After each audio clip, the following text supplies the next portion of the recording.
అందరికీ praise lord. Very good morning to all of you. How are you all doing today? ఈ ఉదయకాలము దేవుని యొక్క సన్నిధిలో కన్నీరు విడిచే వారంటే దేవునికి చాలా రెస్పెక్ట్. దేవుడు వారిని చాలా దయతో చూస్తూ ఉంటాడు. బైబిల్లో కన్నీరు విడిచిన చాలా గొప్ప భక్తులు ఉన్నారు. వెంటనే ఆన్సర్స్ కూడా పొందుకున్న వారు ఉన్నారు.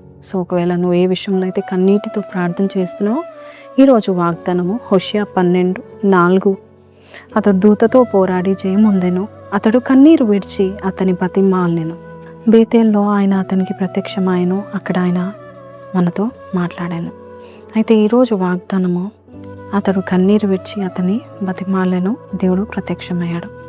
ఎప్పుడైనా మనం కన్నీరుతో నిజంగా మొరపెడితే దేవుడు ప్రత్యక్షమవుతాడు. అంతేకాదు, నేను ఎప్పుడు అనుకునేదాన్ని, ఒక యాకోబు గురించి రాయబడింది కదా ఇక్కడ.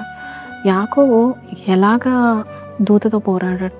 ఒక దూత బలం ఎంత మనకు తెలుసు. హెజెకియా కాలంలో ఒక రాత్రికి రాత్రి 185,000 సైనికులను రాత్రికి రాత్రి క్షణాల్లో చంపేసిన దూత.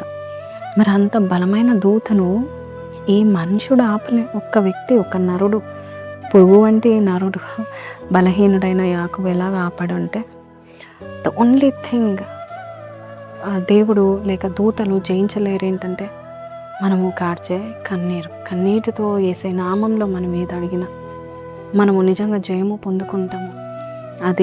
అదొక పోరాటం వారికి. సో ఈరోజు నువ్వు ఏదైతే నువ్వు కన్నీటితోనూ ప్రాధేయపడుతున్నావు, దేవుడు చూస్తున్నాడు.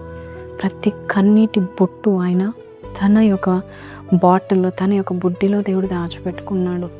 సో నువ్వు కార్చే ప్రతి కన్నీరు వేస్ట్ అవ్వట్లేదు. నువ్వు జయమును చూస్తావు. ఏ బ్లెస్సింగ్ కొరకు నువ్వు ఎదురు చూస్తున్నావు, కన్నీటితో ఆయన సన్నిధికి వెళ్ళి నువ్వు ప్రార్థన చేస్తున్నావు. దేవుడు వింటున్నాడు. అవన్నీ కలెక్ట్ చేసుకొని నీకు ఒక ప్రతిఫలం దేవుడు ఇస్తున్నాడు.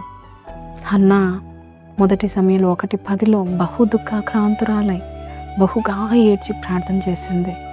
దేవుడు వెంటనే ఆన్సర్ ఇచ్చాడు, పాస్టర్ ద్వారా, సేవకుల ద్వారా.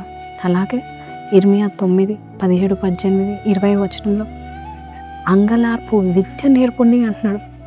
చాలాసార్లు మనము అడుగుతున్నాం కానీ వదిలిపెడుతున్నాం, సీరియస్గా లేం. కానీ ఎవరైతే కన్నీటితో అడుగుతారో that means they are so desperate that God should help them అని. So be desperate.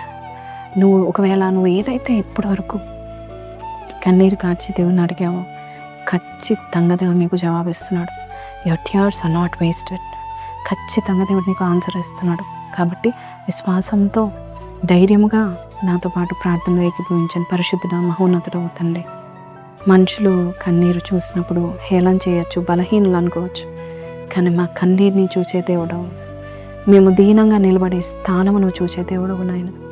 మాకు దిక్కు నీవే, మాకు సహాయం చేయండి అని మొరపెట్టే వారి ఎడల నువ్వు నాయన దయ చూపించే దేవుడవు నాయన. నీ ఆత్మతో, నీ శక్తితో, నీ ప్రభావంతో బిడ్డని నువ్వు అయ్యా నాయన వారిని విడిపించండి, రక్షించండి.